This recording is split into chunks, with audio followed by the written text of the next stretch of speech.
నేను మాట మీద ఉంటా, నువ్వు నిరూపించు. నేను రిజైన్ చేస్తా. తిరుమల వెంకటేశ్వర స్వామి పాదాల సాక్షిగా ప్రమాణం చేస్తా ఉన్నా, నేను రాజీనామా చేయడానికి సిద్ధంగా ఉన్నా. నువ్వు నిరూపించాలి. లేకపోతే ఏం చేస్తావు ప్రకాష్ రెడ్డి? నీ పార్టీకి రిజైన్ చేస్తావా, లేదా ఒక చెప్పు దెబ్బ తింటావా?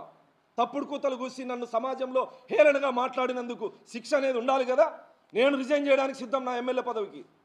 నువ్వేం చేస్తావు? నీ పార్టీకి రాజీనామా చేస్తావా? మీసం తీసేసుకునే విధంగా పారిపోతానంటే కుదరదు. నువ్వు మాట్లాడే ప్రతి అవాస్తవానికి మౌనంగా ఉండే రకం కాదు, మౌనంగా ఉండే రకం కాదు. నువ్వు ఏ భాషలో మాట్లాడతావో నేను అదే భాషలో మాట్లాడతా. నీది రాయలసీమే, నాది రాయలసీమే. నీది అనంతపూరే, నాది అనంతపూరే.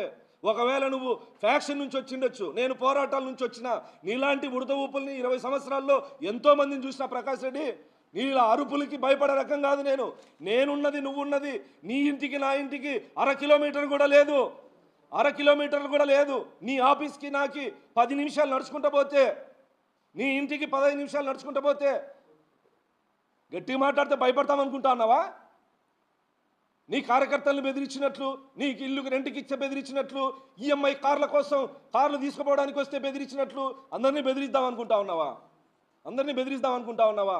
నా సవాల్ని స్వీకరించాలి. నీలో ప్రవహించే నీ అబ్బ రక్తం అయితే నా సవాల్ని స్వీకరించు.